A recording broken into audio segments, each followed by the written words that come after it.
symbol of excellence in sports entertainment. Turn it on and rip the knob off.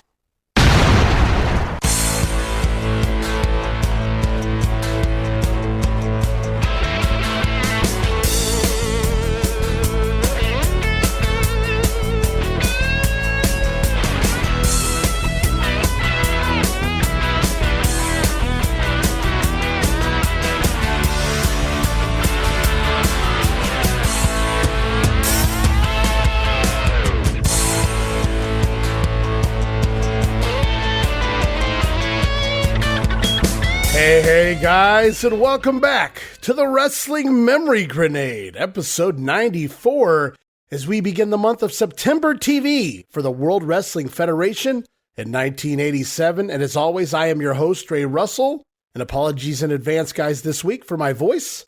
Had a fairly severe allergy attack this past weekend, hay fever or whatever you want to call it. Started Saturday, played hell on my sinuses, which was new territory for me. Not fun, guys, but I'm like 90% recovered now, and it's not going to stop me from getting another week of fun in here on the Grenade. Now, if I had to record this on Saturday, it would have been a completely different story. I was pretty much useless, sitting on my couch for most of the afternoon and into the night. But a reminder, guys, you can listen to the Wrestling Memory Grenade and our sister shows, like Monday Warfare, The Battles Within. It's Raw vs. Nitro, as we chronicle the entire weekly breakdown of the Monday Night War right now in the month of August in 1996, coming out of that Hog Wild pay-per-view and headed into SummerSlam over on the WWF side of things. You can also listen to the Regional Wrestling Podcast, where we talk the territories. Most recently on Regional Wrestling, just dropped the latest episode of the Georgia 1981 Project with guest co-host Jamie Ward. And upcoming this week, spoiler alert, guys, going to drop another episode of the Mid-South Wrestling Project covering 1986 in the Mid-South territory. And this episode, Mid-South Wrestling becomes the Universal Wrestling Federation. The UWF is born, and I'm going to cover that with guest co-host Roman Gomez along for the ride there. You can listen to all of those shows and more as part of the WrestleCopia Podcast Network, located over at WrestleCopia.com. That's WrestleCopia.com, and anywhere your podcast streaming needs are met, from Apple to Spotify, Google, and beyond. And you can follow me on social media, guys. Follow me on Twitter at Wrestling Grenade. That's at RASSLIN Grenade. Also, follow and like me at Facebook.com/Wrestling Grenade. Follow me on social media for all the latest goings on here at the WrestleCopia Podcast Network. And I'm also constantly adding old school video clips and pictures from throughout wrestling history. And make sure you also subscribe to my YouTube channel. You can find me there at youtube.com/Wrestling Grenade, uploading new footage all the time as I continue to preserve my old VHS collection by converting it all to digital. And most recently there on YouTube, I've added more of the 1987 WWF fun. More 1986 Mid-South UWF TV was also added to the channel to move along with the Mid-South 86 project over there on the Regional Wrestling Podcast. Also added, just yesterday, a month before he debuts for the World Wrestling Federation, it's King Kong Bundy, Dracula cape and all, battling WWF champion Hulk Hogan for the New Japan promotion back in February of 1985. So subscribe today, youtube.com/Wrestling Grenade. And at this time, I want to give a heartfelt thank you to all of the loyal listeners of the WrestleCopia Podcast Network, and of course to all of the patrons who enable me to keep this network up and running for all of us to enjoy. And speaking of which, if you do enjoy all of the work and time and effort that I put in here on the podcast network and want to help me out by enabling me to continue all of these great shows here on the WrestleCopia brand, now would be a fantabulous time to become a WrestleCopia patron. You can find me there at patreon.com/WrestleCopia. That address again, patreon.com/WrestleCopia. Multiple tiers to choose from. I'm only asking you to give it a try at that $5 all-access tier. Includes all sorts of gifts for just $5. To show my thanks to you, you receive all of my insanely detailed book-like show notes, pages upon pages of research and reviewing for every episode of the Wrestling Memory Grenade, Monday Warfare, and the Regional Wrestling Podcast. You also get early access to many of the podcasts here on WrestleCopia. You can listen days and sometimes as much as a week earlier than the rest of the listeners. For instance, the upcoming episode of Regional Wrestling with Roman, where we tackle more of March of 1986 in the Mid-South territory, dropped a week early for patrons only, guys. Just an example. So early access, plus remastered versions of the earliest episodes of The Grenade, covering the 1989 NWA project, talking funk, Flair, Steamboat, Sting, Luger, and so many more. Yes, remastered versions, including enhanced sound quality and new content and conversations, originally edited out of the initial broadcast due to time restraints, edited right back into the shows. But that's not all. You'll also get digital downloads for your viewing and reading pleasure. Lots of people giving me a big thumbs up, Ray, for those digital downloads. Everyone enjoying the digital downloads there as part of my Patreon account. But it doesn't end there. Of course, you'll also receive our Patreon exclusive watch-along series, covering many past WWF and WCW pay-per-views, Coliseum videos, Saturday night's main events, Clash of the Champions, and so much more. Plus random bonus video drops, newspaper clippings. You never know what I'm going to add there to that all-access tier. And you get all of that for the low, low price of just $5. It's early access, insanely detailed show notes for 3 of the podcast shows, Patreon exclusive watch-alongs, remastered episodes with new content added in, digital downloads, random bonus videos, news clippings, and so much more for just $5. No subscription, cancel anytime, show your support. Give it a try for a month. I think you'll like the content, all of the content that I offer there. And every penny of it, guys, goes right back here into paying the bills for the WrestleCopia Podcast Network. So please, if you have a few bucks to spare, perhaps you're looking to support a new venture here in the podcasting world, if you can, give it a try. Help me pay some of the bills to keep the WrestleCopia Podcast Network up and running for the months and the years to come.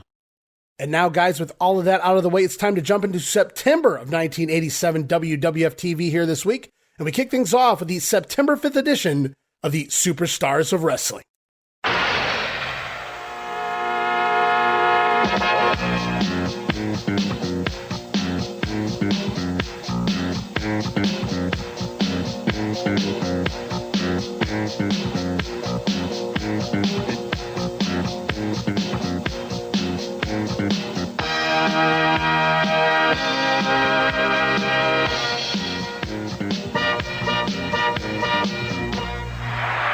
All right, and away we go. September 5th, Superstars, tape back August 26th, so fairly fresh set of tapings here. Fresno, California, and the Selland Arena. It's Vince McMahon, Jesse Ventura, Bruno Sammartino on commentary. As we head off to the ring, Jake the Snake Roberts taking on Dusty Wolf, and Jake already in the ring to start the show, looking bloated here, a little rough. Looking rough here is Jake the Snake. As the match gets going on commentary, Vince McMahon says that Jesse Ventura wonders what's in the bag, but the body showing Vince up here saying he doesn't wonder what's in the bag. He knows what's in there. What do you think? I just sat down here this week, McMahon? Tell him, Jesse. So the match gets going, and Dusty Wolf hip-tossing the Snake to start, and then running his fingers through his hair like he's Ric Flair. A little cocky here is Dusty Wolf, perhaps a little too cocky, as he runs into a Snake knee lift, and then from there, DDT chants begin for the crowd, as Jake begins to work Dusty's leg extensively here. Something different from the Snake Man. And then Roberts with a facebuster bulldog and the DDT. Gonna finish the action. 3 minutes and 33 seconds. And the DDT was super over here. We heard the chants throughout the match and the pop it got when it was finally delivered. Amazing. And of course, a little Damien post-match here for Dusty Wolf as we move on. Up on the brand new WWF platform, the stage, is Craig DeGeorge standing by, introducing the Doctor of Style Slick. And for some reason, Nikolai Volkoff along by his side. And Slick is out here to announce his latest acquisition. He says, he is mine, all mine, brother. Talking about Bam Bam Bigelow. But instead, it's Oliver Humperdinck showing up in a jacket that makes him look like he belongs in the Emerald City and the Land of Oz. And Humperdinck informing Slick that he is out here to introduce Bam Bam Bigelow instead. And out he comes. And based on the crowd response, the WWF has done a really good job of building up the Bammer here because he gets a good reception here for never even appearing in a ring yet. And here it is, guys. The first time in front of the fans, it's Bam Bam Bigelow as the Slickster welcomes Bigelow out here, who doesn't seem to be too pleased with the Doctor of Style. Bigelow staring down the Slickster as he steps up into his face to let him know "You are not my manager," which receives a big pop from the crowd. Bammer then informs Slick and his commie friend to get out of his face right now. And these comments upset Volkoff, who refers to Bigelow as an ugly American. Nikolai goes on to say that he can take Bammer out anytime, any place. Bigelow responds, "Oh yeah? How about right now?" And then Bigelow unloading, blasting Volkoff straight off the platform here. And the Slickster and Volkoff bail as Bigelow then proclaims Oliver Humperdinck his manager. So after teasing a heel run for weeks here with Bam Bam Bigelow, who was going to be his manager, we saw the 5 heel managers up on the screen eliminated one by one. The swerve pays off as the fans pop loud here, solidifying Bam Bam Bigelow as a babyface, now aligned with manager Oliver Humperdinck. So Bigelow has arrived, manager in tow. Can't wait to see him in the ring. Speaking of the ring, we're back to the ring. 6-man tag team action featuring the Hart Foundation teaming with Dangerous Danny Davis, Jimmy Hart in their corner, taking on the trio of Brady Boone, Jimmy Powers, and Paul Roma, as Vince sells this as Davis's first televised wrestling match. So I guess we're ignoring the house show matches that aired on TV, including primetime, but that's fine, Vince. So at this point, Danny Davis worked WrestleMania 3, and more than 5 months later, he's making his quote-unquote TV debut. And as the match gets going, we get an insert promo here from Jimmy Hart. He dedicates his brand new song on the Piledriver album, Crank It Up, to Danny Davis. How about that? As Davis wants to start the match, "Hold me back, guys, hold me back." Davis trying to lunge at his opponents as the Hart Foundation comically have to, quote-unquote, hold him back. But it is, in fact, the former referee Davis who finally does start the matchup with Jimmy Powers. Powers running the rope, but running right into a knee to the gut from Danny Davis, who takes control. Very impressive start here by Dangerous Danny. And then from there, Bret Hart tagging in and dodging a Paul Roma reverse body block, dropping down out of the way to keep the heels in control of the future young Stallions and Brady Boone. And then from there, the Hart Foundation working over Roma and finally tagging back into Danny Davis, who immediately misses an elbow drop and comically tags right back out before Roma can do anything to him. And eventually, we wind up with Brady Boone in the ring for the first time with Danny Davis, and Boone goes to town on the former official, but Bret Hart stops a cover, clocking Boone from behind, leading to the Hart Foundation and Powers and Roma going at it. Meanwhile, with the two teams battling it out, Danny Davis behind the referee has locked in the Boston Crab on Brady Boone, who submits. How about that? It took a little help, but Davis manages to score a submission win here with a Boston Crab. 3 minutes and 11 seconds.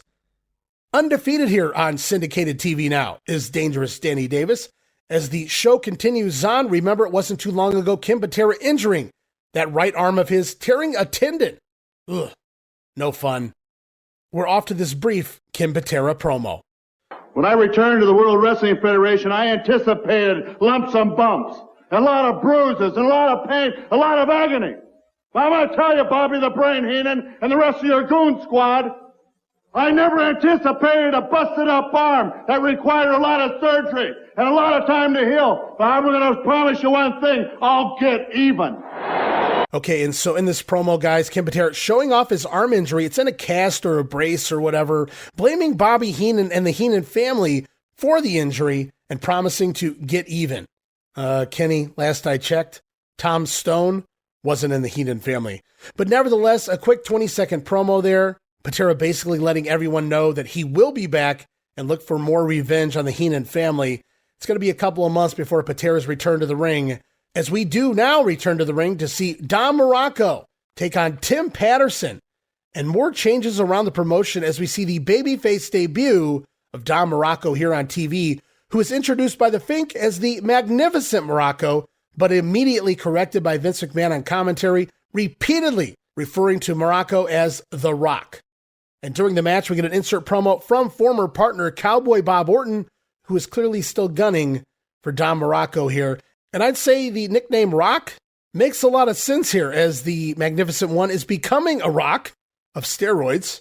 He is looking jacked here, heading into the fall of '87, and it's going to continue to grow, if I remember correctly. Muraco busting out a dropkick, however, and sending Patterson to the outside, only to suplex him back in from the apron. From there, it's a swinging neckbreaker, a power slam, and the tombstone piledriver. Muraco making the cover. Rest in peace, Tim Patterson. Don Muraco scores the win, 2 minutes and 6 seconds. Up next, we're off to Update with Craig DeGeorge. Going to talk a little bit more about the firing of one Bobby the Brain Heenan from Mr. Wonderful Paul Orndorff. We're going to hear from the Brain, along with Ravishing Rick Rude. Who do you think you are, Orndorff? Who do you think you are firing me like that? Trying to embarrass me? What I've done for you? Well, let me tell you something. Get a look at this man. Look at this body. No, on second thought, don't show him nothing. Because I want you to remember something. If it's not this man that takes care of you, it'll be one member of the Bobby Heenan family. You know, Patera just got out of the hospital. There's always room for more. All right, that's not to be taken lightly. After all, we have seen Mr. Heenan create some very uneven situations with his family members in the past. And very often, humiliation spurs revenge. With Update, I'm Craig DeGeorge. So there was Bobby Heenan along with his latest find, Ravishing Rick Rude. Who do you think you are, Paul Orndorff?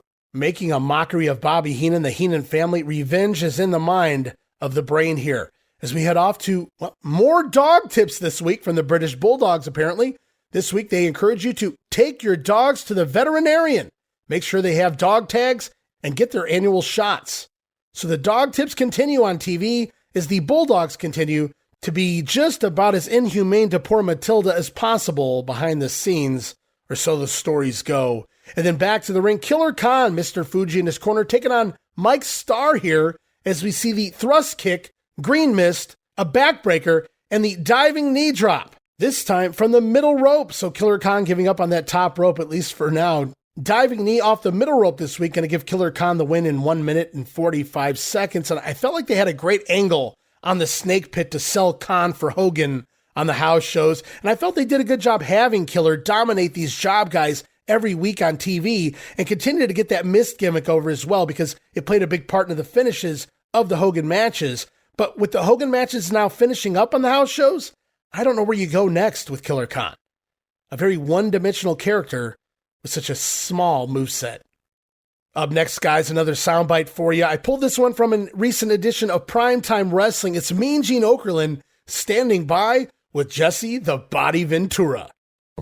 Well, Gorilla Monsoon, you have the privilege of working with Bobby the Brain Heenan. Got quite a mouth on him. And I've got a special guest for you. As a matter of fact, an old friend.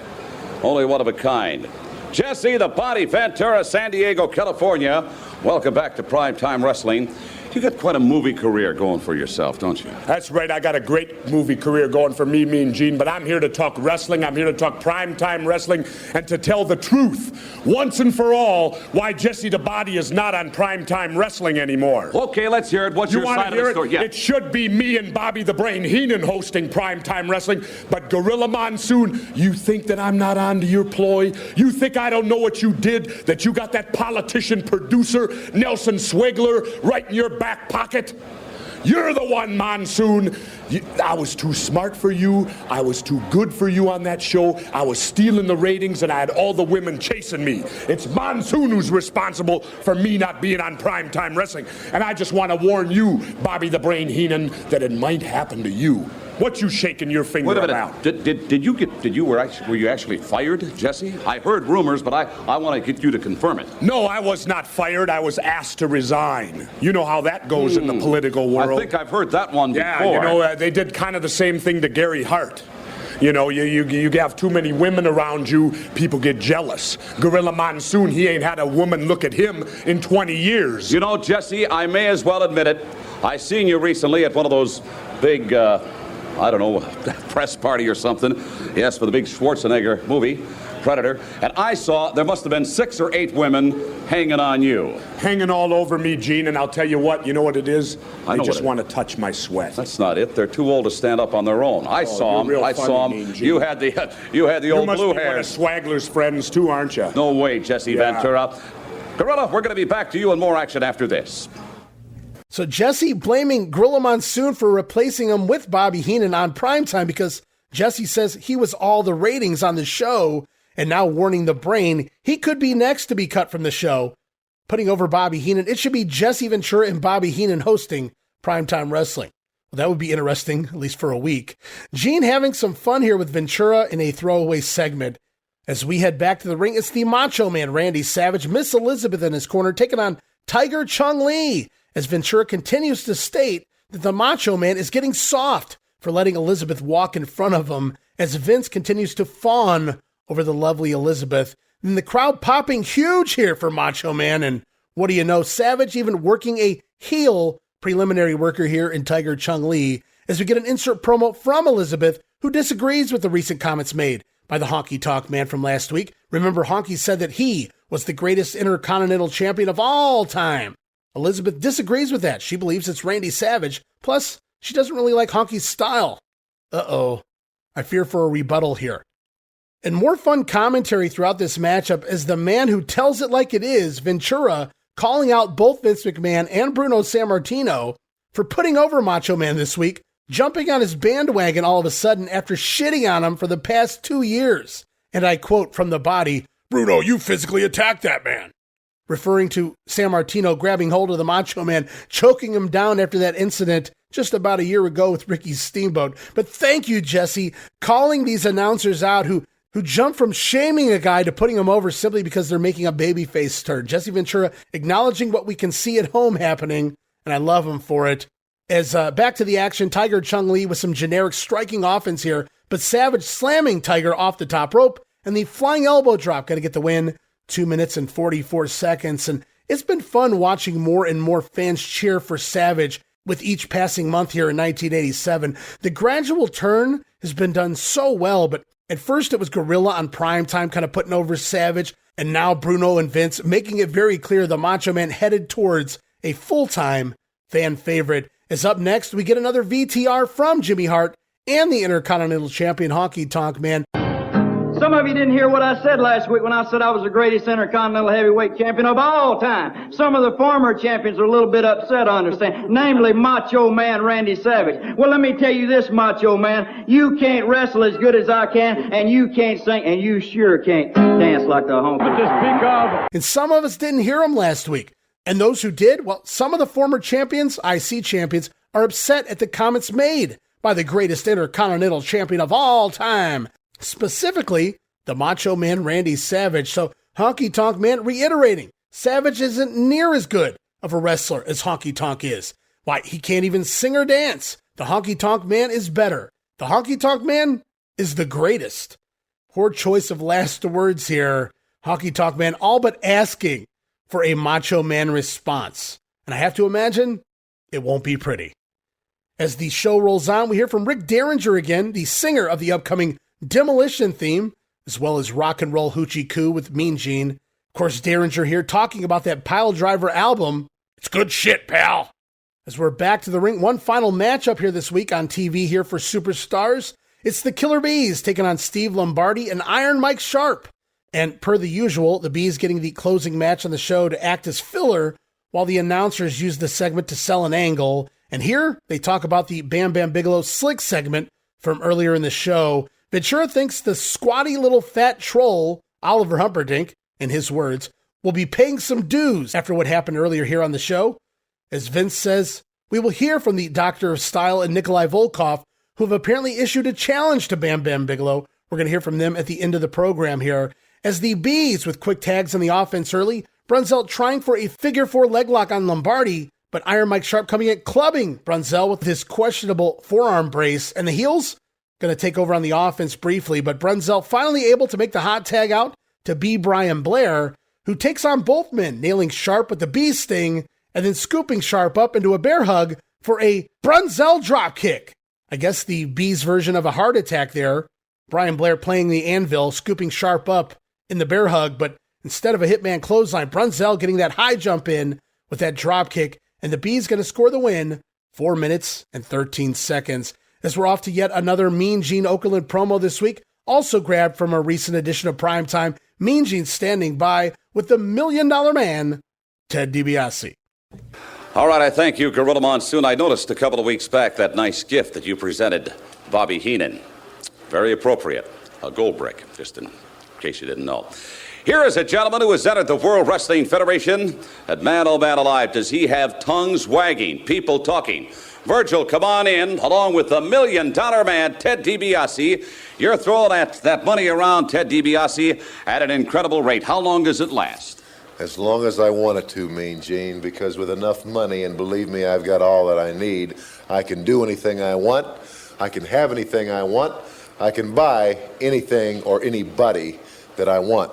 Now, for the last several weeks here in the World Wrestling Federation, I was gracious enough to let the cameras follow me around and let you people see the way that I live, see the way that I spend my money. And I understand that a lot of you don't like it, that you're upset with that and the way that I spend my money.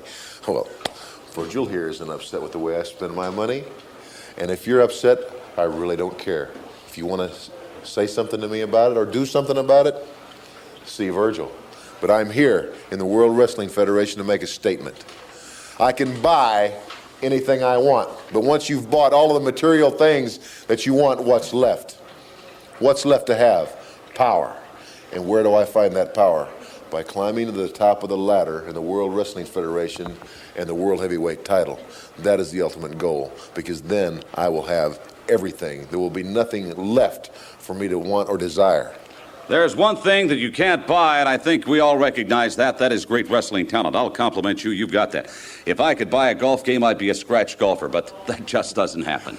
Virgil, one thing you could buy, Gene, is a new tie. Hey, wait a minute. I can't take that. Because that is disgusting. I can't take that money. Thank you, regardless of the tie. Gentlemen, that's a very generous offer. Stay tuned. More Primetime Wrestling continues after this. Here, I can't have it.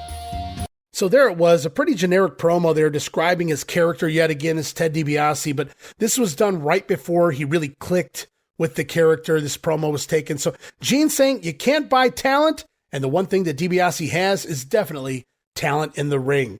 I'll have to agree with that. As we close out this edition of Superstars, closing comments from the Doctor of Style Slick and Nikolai Volkoff, as it's confirmed next week, Nikolai Volkoff going to go one-on-one with Bam Bam Bigelow. How's that for an in-ring debut here on TV? Bigelow going after the big guns right away.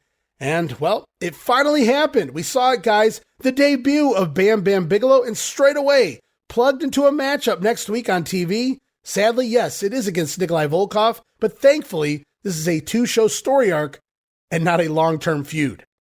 Also, for those who can't read between the lines, it's pretty obvious at this point that the Macho Man is headed towards a feud with the Honky Tonk Man and a full-time babyface run, and I can't wait for the next phase in the career of the Macho Man, as we're off now to September 6th at Wrestling Challenge.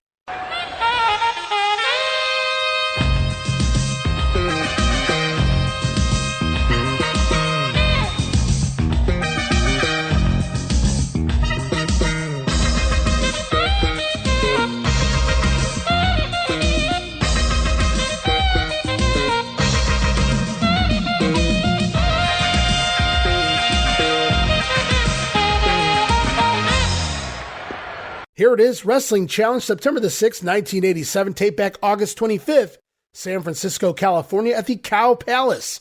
It's Bobby Heenan, Gorilla Monsoon on commentary, and straight away off to the ring, Intercontinental Champion, the Honky Tonk Man. Jimmy Hart in his corner, taking on Jerry Monty here, and I don't know, guys. We're in September. The Piledriver album is about to drop, if it hasn't already, but this was taped in late August, so perhaps for the last time here on The Grenade, you know it's coming. Let's go honky tonkin'.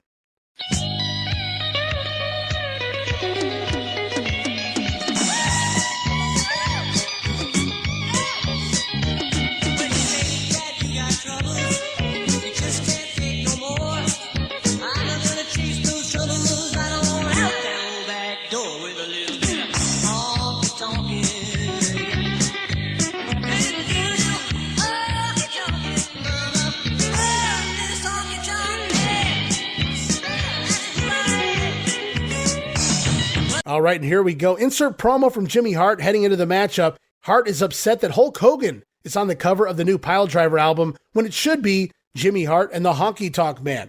That does kind of make sense. I mean, they actually sing on the Piledriver album, whereas Hulk Hogan does have a line of dialogue in If You Only Knew.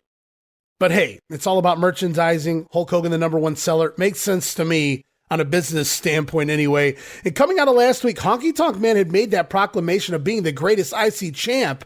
As Gorilla Monsoon here on commentary says that Honky has upset everyone from Tito Santana to Pat Patterson to Don Muraco, but especially the Macho Man Randy Savage, as we hear lots of boos here during a fairly long squash match for the Honky Tonk Man this week. As Honky unloads with a middle rope fist drop, then rolling Monty out to the floor where he slams him and elbow drops him on the outside, and then back in the ring, it's the shake, rattle, and roll neckbreaker, finally putting Monty away 3 minutes and 9 seconds. And then post-match, Honky Tonk Man gives the people what they want. He's going to sing and dance as he once again goes honky tonkin'.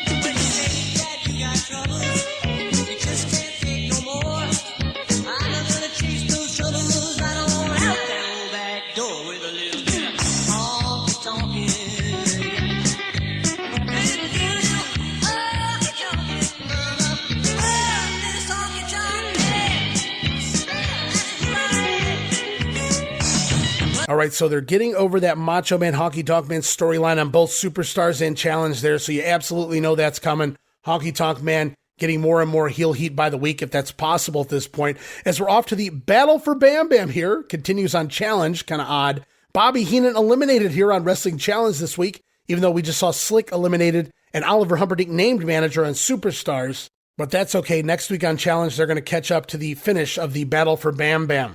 As we head back to the ring, tag team action with Strikeforce. Tito Santana and Rick Martel taking on Steve Lombardi and Terry Gibbs. As Strikeforce already rocking their own t-shirts. I love it.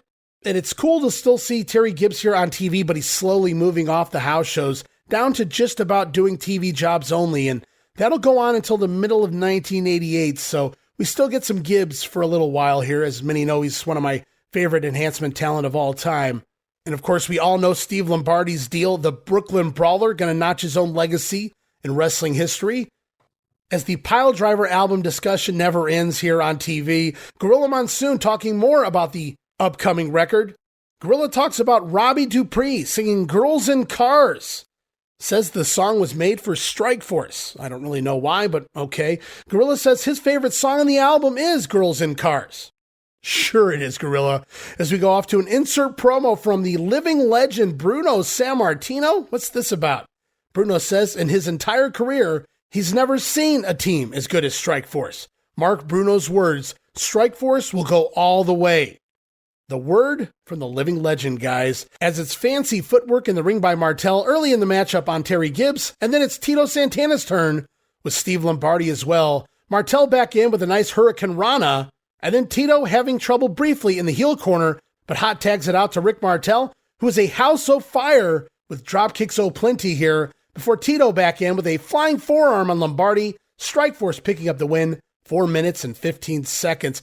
Not really a big fan of how they've moved away from those double team moves that Zenk and Martel were doing. Really flashy and fun double team stuff here. And this is more Rick Martel tossing guys into the ropes, maybe sometimes doing a drop down, and then Tito coming off with that forearm, which is an awesome move. I love Tito's flying forearm, and I'm buying it as a finisher, but I'd still like to see them work more together as a tag team in the ring. Not a lot of double team stuff here from Strikeforce that we got with the Can-Am connection. As we roll on, we're off to Mean Gene Okerlund standing by with Ravishing Rick Rude.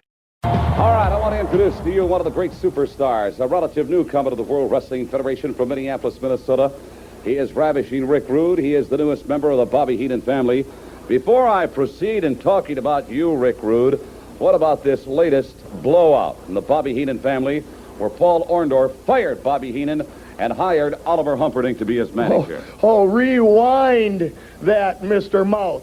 The way that it was is Paul Orndorff was kicked out of the family because he just wasn't big enough. Now, wait a minute. I had heard that Bobby Heenan told me that he was going to fire Paul Orndorff 3 or 4 days before it really all came out, and then Orndorff jumped the gun, I guess, and fired Heenan. But that's neither here nor there. Do you agree? Well, I heard, little man, that you buzzed Mr. Orndorff as for the fact that he was going to be fired from the family. He didn't want to be disgraced, so he jumped the gun just a little bit. I know Bobby Heenan called me a snitch. I didn't particularly care for that. Now, Ravishing Rick Rude. You're here on the World Wrestling Federation. Obviously, Bobby Heenan has made you a lot of promises, true? Yes, we've both made each other a lot of promises, little man. What did he promise you? He promises me fame and fortune. Of course, I'm already famous, and I'm already very wealthy, but there's always more money to be had. And I promised Mr. Heenan the next world champion myself. Well, that's a pretty big promise now. Ravishing Rick Rude, you have got a lot of ladies turning their heads around the world, around the country, around the world, and I'm very curious. You've got a magnificent physique. Obviously, you put a lot of work into it. I wonder if I could prevail upon you to show that body to our vast television audience this week. Well, I better not, little man. But see, Hey, I don't feel like being a home wrecker today. Wait a minute. And the Ravishing One talks joining the Heenan family, the promises made, and of course his feud with Mr. Wonderful Paul Orndorff here. Clever line by the Ravishing One. As we move on, we get a replay of the Ken Patera promo from Superstars, showing off that injured arm, vowing revenge on the Heenan family, and then it's back to the ring, the one-man gang. In there with the Doctor of Style Slick, taking on Billy Anderson, as we get an insert promo from the WWF President Jack Tunney. He says that Gang's probation has ended, and he has full privileges here in the WWF once again. Whatever that means. And that didn't feel like 30 days, Jack. Are you sure about that? And let me get this straight. Straight from probation to working the WWF champion on the house shows? Only in professional wrestling. And as the gang gets going here on poor Billy Anderson, it's the typical mauling leading to the gourd buster for the finish here. Turn out the lights. The party's over. One-man gang picking up the win. 2 minutes and 35 seconds. As we're back to the ring, more action. Mr. Wonderful Paul Orndorff with new manager Oliver Humperdinck taking on Rex Farmer. As we get an insert promo here from Humperdinck, stating that Mr. Wonderful clearly has the better body over Ravishing Rick Rude. And of course, on commentary after that, Bobby Heenan getting upset at Mr. Wonderful and of course being prodded by Gorilla Monsoon there. So Bobby Heenan gets up and leaves commentary. As we head back to the ring, Orndorff ramming Farmer into the timekeeper's table on the outside and just picks him apart in the ring as well. A babyface by storyline, but Mr. Wonderful as mean as ever in the ring as he delivers a drop kick, a running clothesline, which is the setup for the Piledriver. Going to get Paul Orndorff the win, 2 minutes and 35 seconds. As we're off to yet another Mean Gene promo, this time Mean Gene standing by with leaping Lanny Poffo. Let's see if Lanny has a poem for us all. All right, stay tuned for more exciting World Wrestling Federation action. Here's a man that's been rattling a few cages, has been making a little noise as of late. In the World Wrestling Federation, come on in, leaping Lanny Poffo. Poet Laureate of the World Wrestling Federation this week, Lanny. Anything new from the Poet Laureate of the World Wrestling Federation? Well, I have been rattling a few cages, and you know what I've come up with? I have a poem for you, and I got a poem for you. All right, let's hear it, leaping Lanny Poffo. Now, let's see. What's this one going to be about? How about one of my favorite announcers of all time? Well, who would that be? Mean Gene Okerlund. You're kidding me. Let's give it a go. It's Mr. Mean Gene Okerlund, the master of the microphone, the man whose voice has launched 1 million fans. For pear-shaped tones and resonance and lightning-quick rebuttals, he can hold the wrestling world in his hands. Although he uses fancy words with esoteric tendencies, he's always good for some atrocious pun. The next time he expostulates, just get your dictionary and proceed to have a plethora of fun. Well, I must compliment you on your poetic acumen. Very good, leaping Lanny Poffo. Now, what about these roughhousers, the great competition, very high level of competition we have these days in the World Wrestling Federation? Lanny, I've never seen anything quite like it. That's right, but it's all how you look at it. Now, somebody says, how do you feel when you lose? I said, I haven't lost a match in 15 years of wrestling because I call it second place. I'm a proponent of the book that I read, Tough Times Never Last, Tough People Do. I don't worry about the competition because I am the competition. I look on the bright side of everything, and name something depressing. I'll cheer you up. I can't name anything. Standing by you, Lanny Poffo, with the tremendous attitude you have, there's nothing I can think of that would be depressing. No, I couldn't say that. Oh, go ahead. No, I can't do it. Well, just a second. Stay tuned. More exciting action right around the corner. Here's what I had in mind. And indeed, he did not disappoint Lanny Poffo with a poem about Mean Gene, of all people. Poffo thinking positive. He's never lost a match. He calls it second place. It's one way to look at things, Lanny. As we head back into the arena, Craig DeGeorge standing by up on the stage. He's going to be interviewing Bobby the Brain Heenan. That's why he left commentary. Heenan then bashing Paul Orndorff and Oliver Humperdinck as they leave ringside. Remember, it was Orndorff in the previous matchup. Heenan having some choice words there for Mr. Wonderful and his new manager, as Bobby then introduces the return of Andre the Giant. And here he comes, Andre, making his way out to a loud chorus of boos here by the wrestling fans. And the Giant makes it about halfway to the platform, and he stops, looking around at the fans, disgusted at the reception in which he's receiving here. So Craig DeGeorge, what does he do? He attempts to meet the Giant halfway and comes down off the stage, but as Craig begins to speak to the Giant, Andre turns around and walks away, back to the dressing room, disgusted by the fans and their lack of respect. Bobby Heenan then says that he warned us. Andre deserves respect, and the fans will learn respect. Not gonna lie, a little scared what that might mean. Bobby Heenan vowing that the fans will learn respect for one Andre the Giant. It is clear the Giant is returning to the WWF. As we're back to the ring, quick matchup here. Brutus Beefcake over Mike Starr.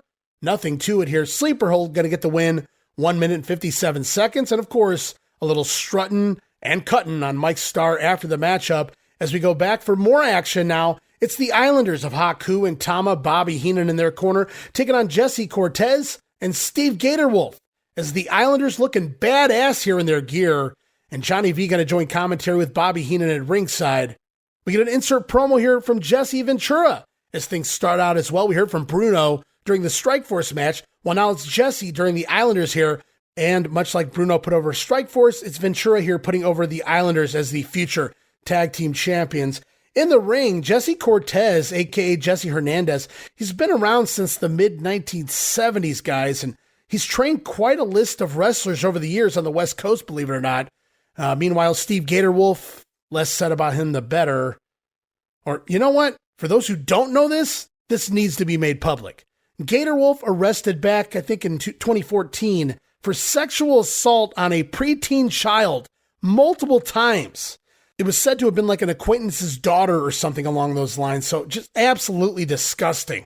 And if you want to know more, Google the scumbag. So fuck you, Steve Gatorwolf. But I digress. As I move on here, Haku with a thrust kick in the ring and stereo jumping, diving headbutts on Cortez.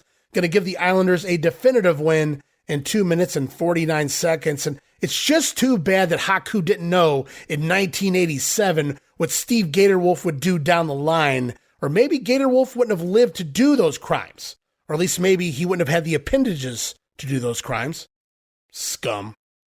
And all right, guys, we're going to wrap up this edition of Wrestling Challenge. Got another soundbite queued up here. Me and Gene Okerlund standing by with the natural Butch Reed. All right, I've got to bring in this manager on the World Wrestling Federation. He's red hot right now. He manages Nikolai Volkoff and a host of others, including the natural Butch Reed. I'm talking about, wait a minute here, the Doctor of Style, Slick. You got to tell me about this. Can this be felt? Go ahead, brother. Touch that. Touch that material, huh? No, apparently it's not. It's so then you can see exactly. What did you say? I'm curious. How much does something like that set you back? 12 Ben Franklin, baby. $1,200 for one suit? You know who I am. Well, you're the Doctor of Style. Exactly. All right, brother. Hey, what about this Butch Reed, the natural Butch Reed? And what about this thing that he has going on with superstar Billy Graham? Well, you know superstar Billy Graham asked for it.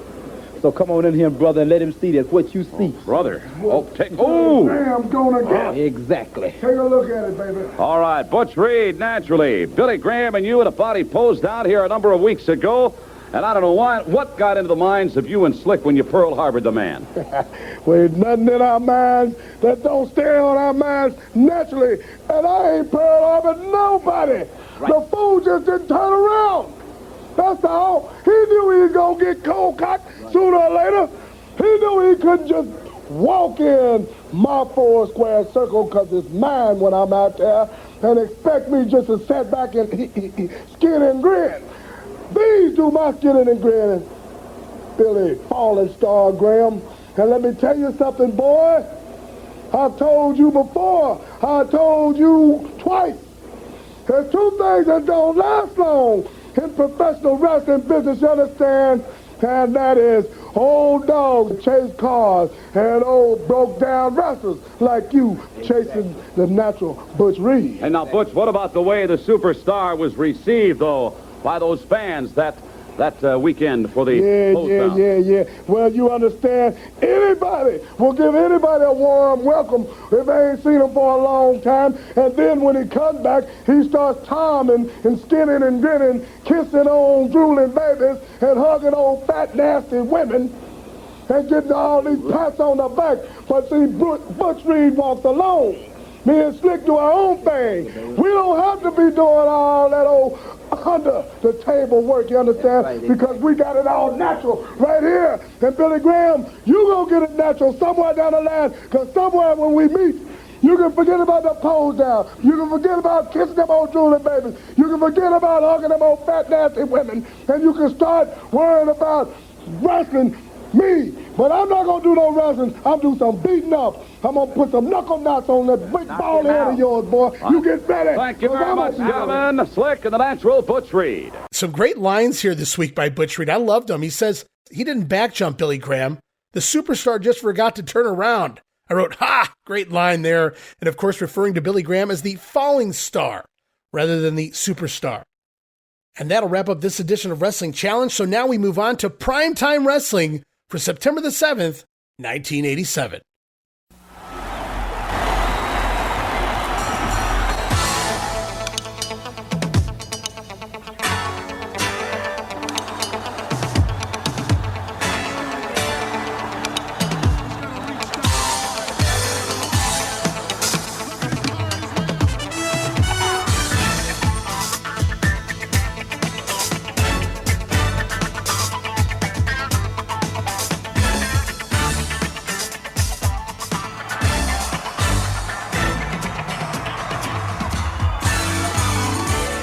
And Primetime Wrestling this week, hosted by Bobby the Brain Heenan and Gorilla Monsoon, nowhere to be found.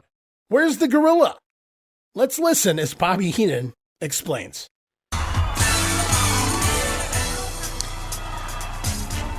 Well, I'm your host, Bobby the Brain Heenan. You notice now we don't have to worry about Gorilla Monsoon anymore. Seems when I lay down the law to the people and to the powers that be, I get things done. Another thing out here, television crew. There'll be no more breaks till I tell you so and you ship up, or you shape up or you ship out. You can be walking the unemployment line with Monsoon if you're going to have it that way. Now, our feature match today are the Rougeaus.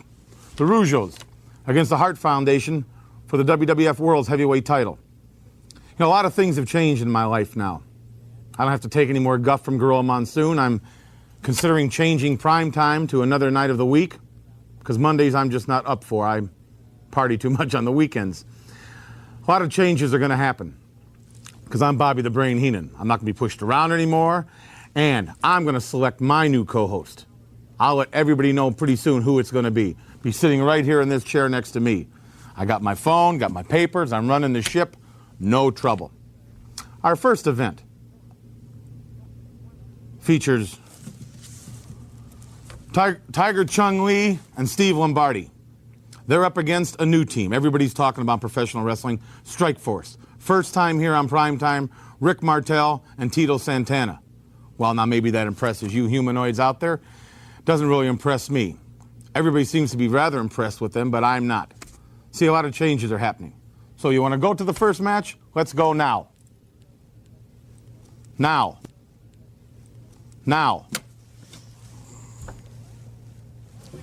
Contest is scheduled for one fall. Say it ain't so, guys. Did Bobby Heenan run the gorilla off? Have we seen the last of the Monsoon brain tandem? Phew. Apparently not. Let me set the stage. Coming back from the finish of the first match, Bobby Heenan, still alone and sitting in Gorilla's chair, gets a surprise visit from a returning Gorilla Monsoon. Well, there's Strike Force. Now, I don't know if you're impressed or not. I'm certainly think that the team is fast, they're agile, and they're just the kind of a team everybody should worry about. Hey, what? You're what in are my you doing chair, here? number one. You're in my chair. Now you've knocked both chairs over. What are you doing here? What are you doing? I'm running the show. I can see that. It's not working out too well, is it? Working out fine. It is. Somebody. I'd like to apologize for being a little late today. I arranged for a special piece of footage broke. About you, Brain. Sure, you destroyed the furniture? Didn't break no furniture. You threw me off of it. What have you been doing since I've been gone here the last Been handling the show. Yeah, I understand. You've got everybody upset here in the studio and everything. Got all the personnel ready to bail out.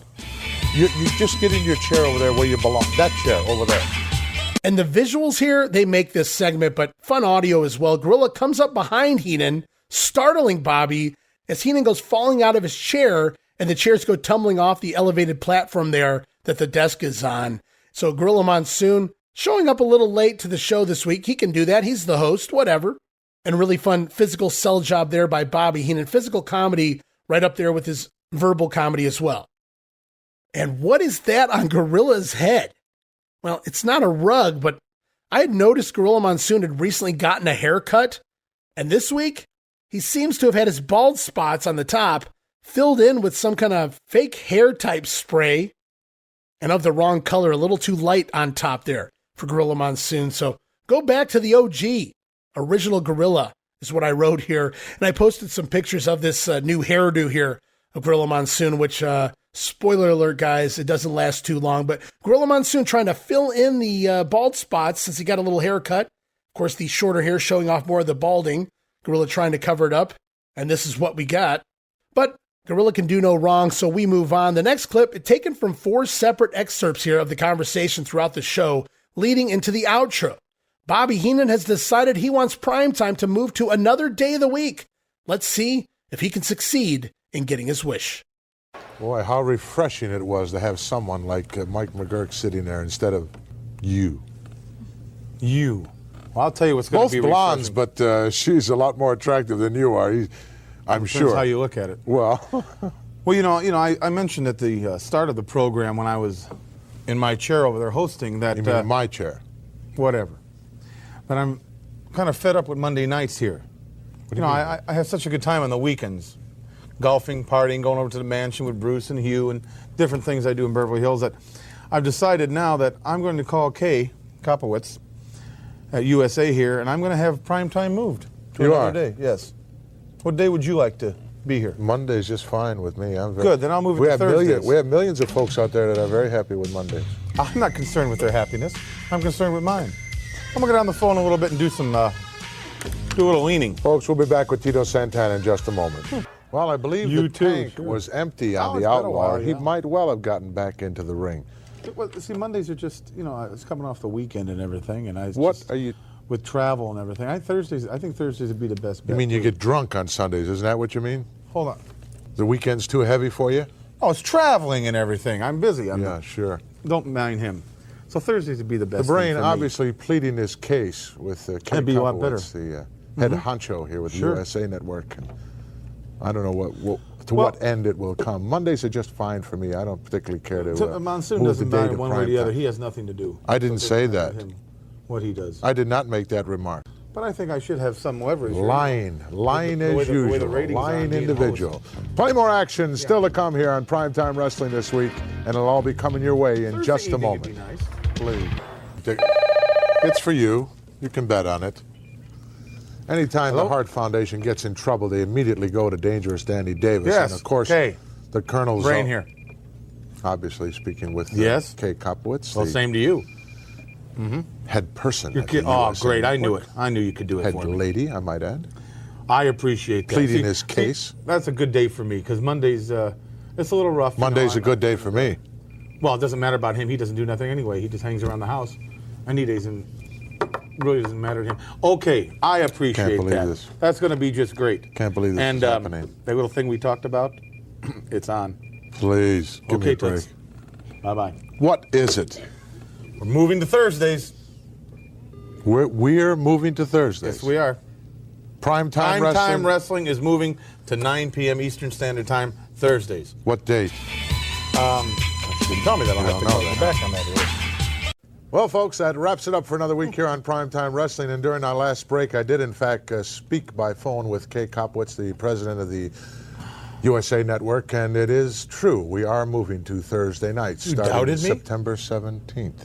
9 p.m. You know, any time that Kay would have to bow to the whims of the crybaby that you are, you know, that's like feeding strawberries to pigs, really, in my book. She never bowed to a whim. She didn't give in. She just realized that my suggestion for Thursday nights would be better for the program. I understand that you've been pestering her for quite some time. I don't pester people. Yes, you do. I never pestered anybody. Do I pester you? Yeah. Oh, do you ever? Don't forget, folks, we'll be returning next air day to Primetime Wrestling Thursday, September 17th. Until then, so long, everyone. I'm on the cover. And there you have it. The USA Network and the WWF using Bobby Heenan as their scapegoat to blame Primetime Wrestling for moving from Monday nights to Thursday nights, beginning next week. Talk about advance notice. And we'll see how long that lasts. I give it 2 months. Also, during this episode of Primetime, plenty of fun discussion of Bobby Heenan on the cover of the new WWF magazine, losing Paul Orndorff, Bam Bam Bigelow declining the services of the Brain, lots of mention of Andre the Giant this week as well on TV. We even see a clip from the Boston Garden of some fans with Ban the Weasel t-shirts, so it's Bash the Brain, all episode long here, it feels like anyway, on this edition of Primetime Wrestling. Also here on Primetime this week, a couple of exclusive matches. Both taped August the 26th, Fresno, California at the Selland Arena. It's Bob Orton over Jerry Allen with a superplex in about 5 minutes and 19 seconds. Now, before the matchup, kind of fun, we see an altercation there between Orton and Muraco. Muraco escorted away before Orton picking up that win over Allen. Also this week on commentary, it's Gorilla Monsoon along with Mike McGuirk. And it's more of the same commentary team for the other exclusive match, which is also from Fresno, California.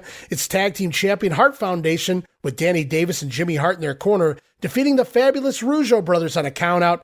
Match went about 9.5 minutes. Jacques Rougeau chasing Danny Davis away from the ring and getting counted out in the process. And this time, it's Bruce Pritchard and Mike McGuirk on commentary for this one. So fans can now begin to know the voice of one Bruce Pritchard as well. As we move on to the following week, got another week of TV here to cover on the Grenade here this week. It's Superstars of Wrestling for September the 12th, also tape back August 26th, Fresno, California, Selland Arena. It's Vince McMahon, Jesse Ventura, Bruno Sammartino on commentary. And right away in the ring, it's the TV debut of Bam Bam Bigelow. Oliver Humperdinck in his corner going to take on Nikolai Volkoff with the Doctor of Style Slick, as we hear the Soviet national anthem from Nikolai, as Bam Bam Bigelow making his way down without music for his debut, but looking damn angry as he heads into the ring. But Volkoff attacks. However, it's Bigelow sending Nikolai out of the ring before busting out a cartwheel, showing off that agility. And then Nikolai back in the ring with a pair of tackles that don't seem to budge the Bammer, but then Bigelow with a tackle of his own that drops the Russian to the mat. Now that's how you get a guy over. Bigelow plowing through a 300-plus pound Nikolai Volkoff there, but Volkoff finally going to the eyes for some generic clubbering offense, but it's Bigelow bouncing right back with a standing drop kick. Very impressive, sending Volkoff over the top rope and back out to the floor, and the crowd is eating up Bam Bam Bigelow as Slick is in disbelief on the outside. Volkoff shooting Bigelow into the ropes, but the Bammer with a somersault tumble underneath Volkoff's clothesline and catches Big Nick with a jumping headbutt on the rebound, going to get the win in just 4 minutes even. Bam Bam Bigelow pinning Nikolai Volkoff here with relative ease, and then post-match the Bammer chasing Slick away before celebrating with Oliver Humperdinck. And so Nikolai has barely been on TV since the Iron Sheik and Hacksaw Duggan were fired near the end of May. And of course Volkoff not at the top of the list of guys who are going to make you look good, especially in your debut match. He may even be at the very bottom of that list. Horrific bumps here by Volkoff, but I love the idea of sticking Bigelow straight in the ring with an established name, of Volkoff's size for that matter, and getting the definitive win.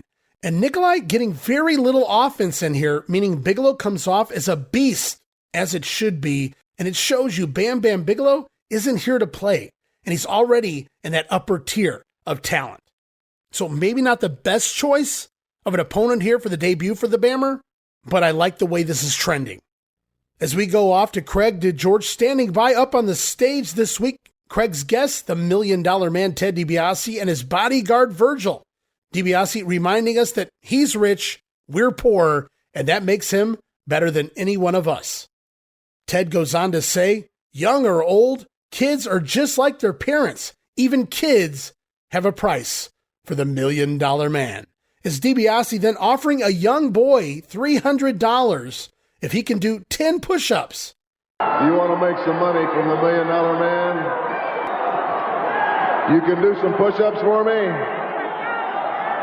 Well, I tell you what I'm going to do, kid. I'm going to give you two. No, Virgil, I'll tell you what. I'll give you $300, kid. And you look like you could use $300. I bet you and your parents both could use $300. I'll give you $300 if you can get down there and give me 10 push-ups. Now get down there and give me 10 push-ups. 1, 2.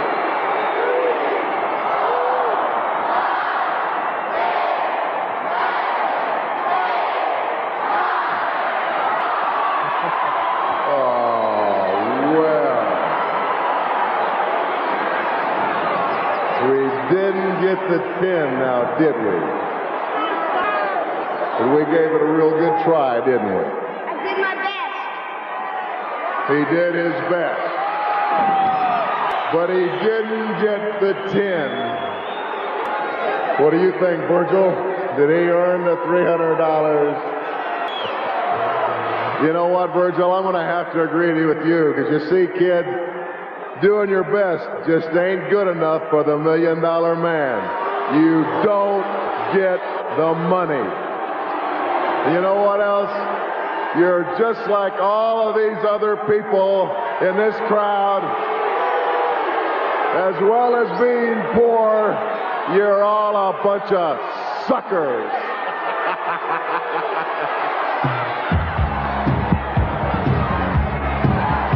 The kid agrees, gets down on his stomach, and he begins with the push-ups. 1, 2, 3, 4, 5, 6, 7, 8, kinda 9.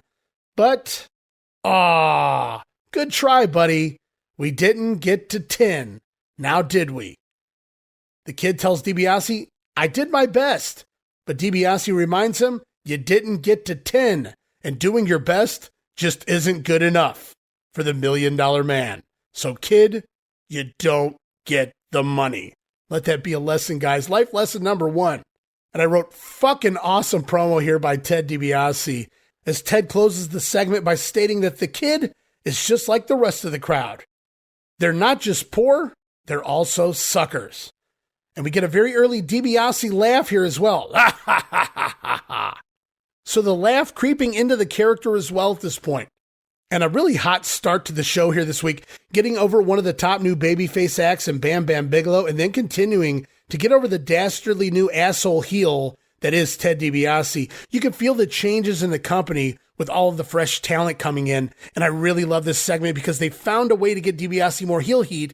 He's not really handing out money like he had been before. Now he's kind of ripping people off, or to be honest, he did tell the kid 10 push-ups, and he didn't complete the 10 push-ups. But at the same time, it's interesting that they've decided in recent weeks to begin going with some younger fans, like kids, for instance, really get some heat there on the $1 Million Man as we head back to the ring. 6-man tag team action. Fabulous Rougeau Brothers got a team with the Birdman, Koko B, Ware, taking on the trio of Mike Starr, Leroy Malion, and Billy Anderson as we get an insert promo here from the Rougeaus, who are honored to team with a great wrestler and singer such as Koko B, Ware. And that promo was insincere enough, it sounded like it could have been some heel Rougeaus from 1989.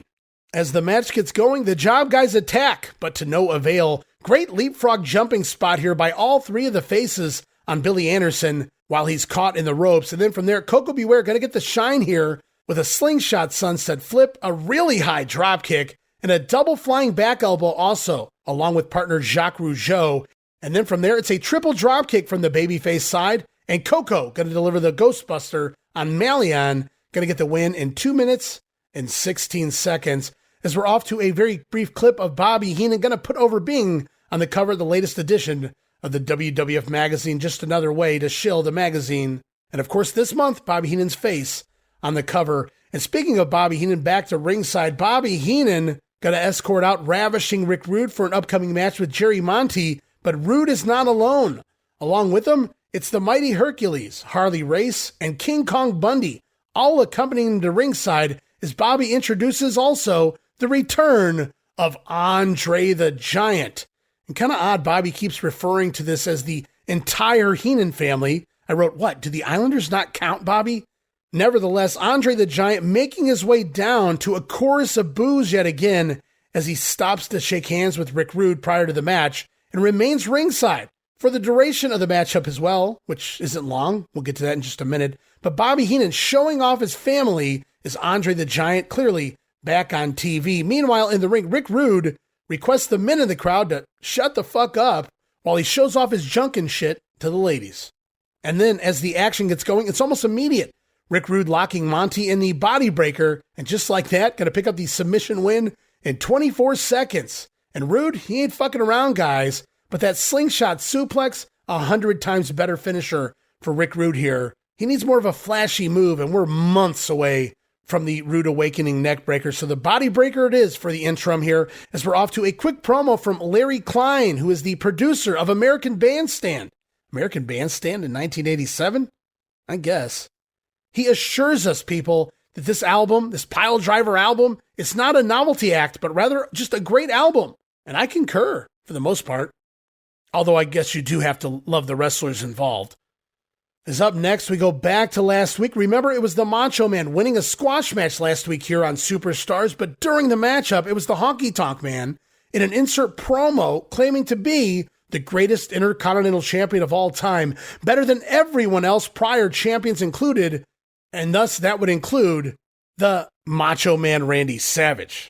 Well, apparently there's more to the story as we go back and see what we didn't see last week, what transpired backstage after the matchup involving Randy Savage. He heads backstage looking for the Honky Tonk Man. Well, we followed the Macho Man all the way back into the dressing room after that match last week. He was looking apparently for the Honky Tonk Man. Here's what happened. Come on, Jimmy Hart. Where's the Honky Tonk Man? Where's the Honky Tonk Man? Tell me something right now. Where's the Honky Tonk Man? I don't know. You got a message for me. Okay. That's Randy Savage. You understand that? You tell me to shut up. You tell me to shut up about me. You understand that? I'll tell him. Yeah, okay. You sit down there, baby. I'll tell him. You better shut him up. I'll tell him. Come on, hot dog.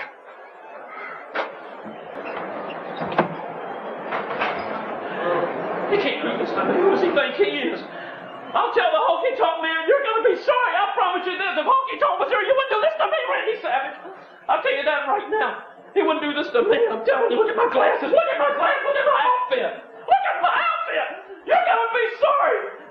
And another segment there that needs to be seen to be really appreciated, but Savage into the Honky Tonk Man's locker room, pinning manager Jimmy Hart against the wall, threatening him and looking for the Intercontinental Champion. Savage sending a message through Jimmy Hart, who wisely waits until the Macho Man is gone before he says that Macho was lucky that Honky Tonk Man wasn't here, and Savage will be sorry.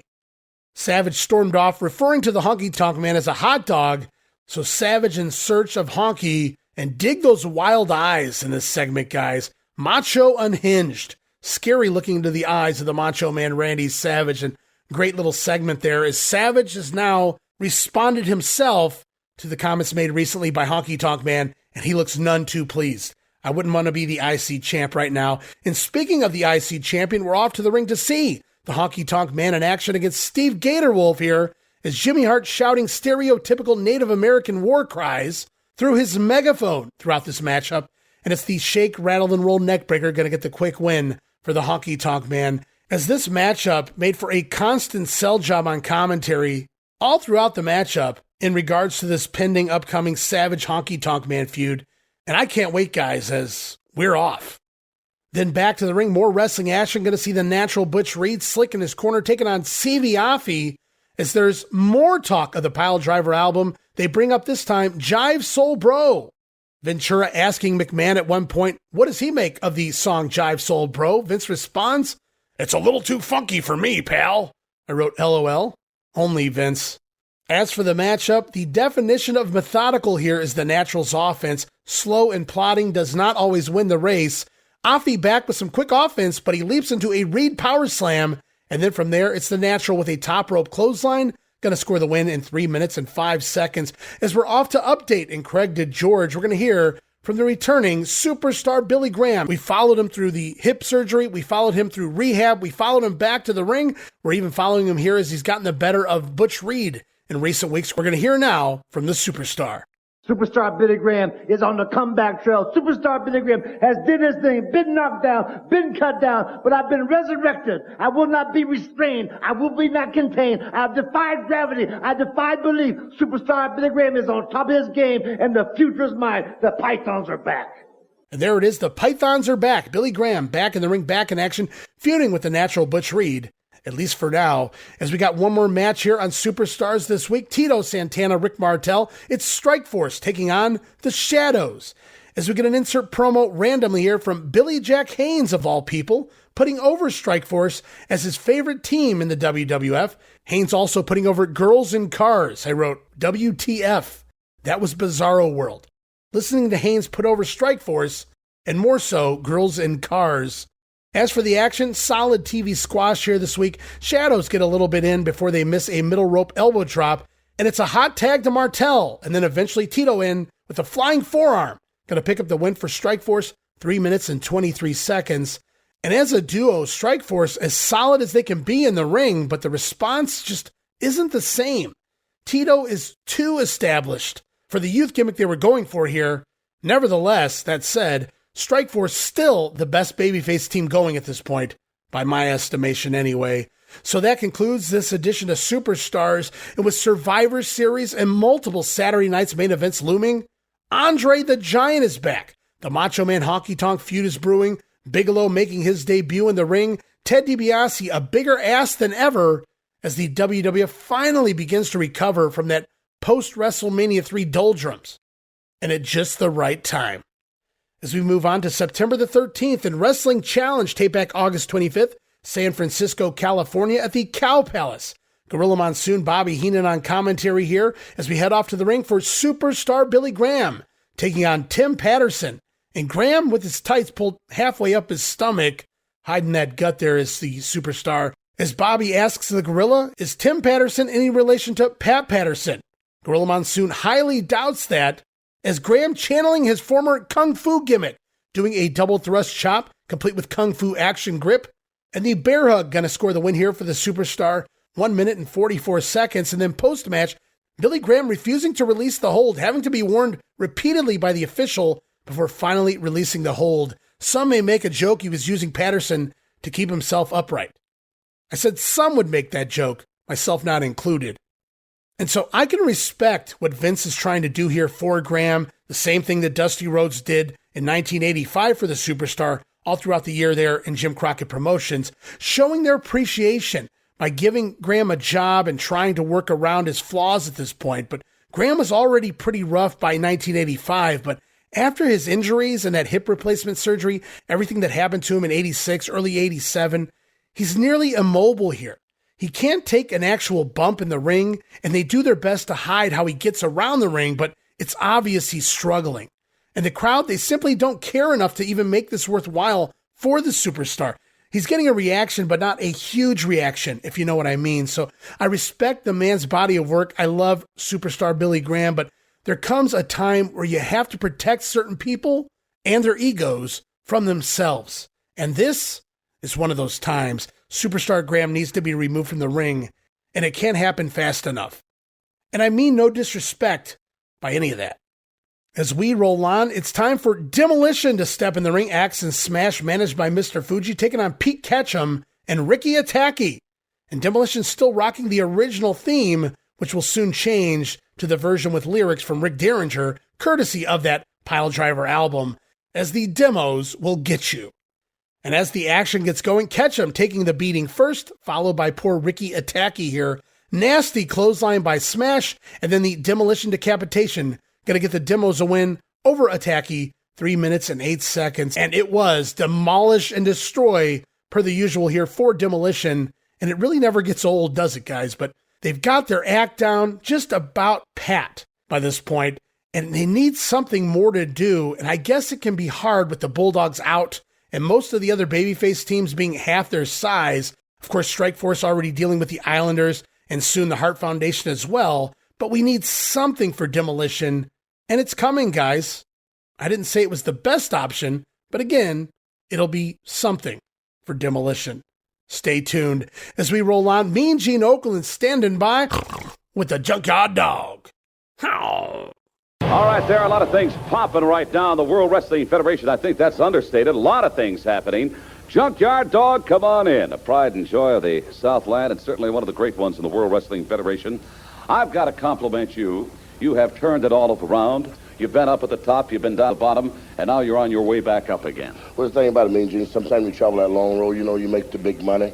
You drive the big fancy cars. I saw that. You know, I got a good-looking family, man. And the main thing about it, I got that new wife, and I got my kid, and I got the good Lord on my side. And I got everything riding on my back now, Mean Gene. And I'm going up that road straight ahead. You know, the World Wrestling Federation is getting bigger and better. You got King Kong Bundy back in stride. You got the one-man game. You got the big flash of Ted Dibiase. You got the Weasel hanging around. You got the Slickster. You can go on and on down the line, and you still got the main man, the big hoster, fighting every day and every night. But the main thing is, Mean Gene, the dog is back on track.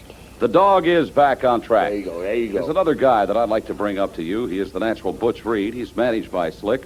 He's a very tough customer out of Kansas City, Missouri, and he's certainly no stranger to you. He's no stranger to me, Mean Gene. The guy is a fantastic athlete. He's big, he's bad, he's boasted, but I've been watching a few films since I was laying home back in the cut against him and the Superstar. You know, sometimes, Gene, you know, all jokes aside, people forget exactly where they started, where they're coming from. Now, Butch Reed's a true brother. But the only time I ever seen a brother exactly look like that when I was in Australia, I Aborigines don't come around here like that, Butch Reed. We trying to do things the right way, and then with this guy, Virgil. Virgil? You mean I heard the sidekick of the $1 Million Man? Yes, sir. I heard Bo.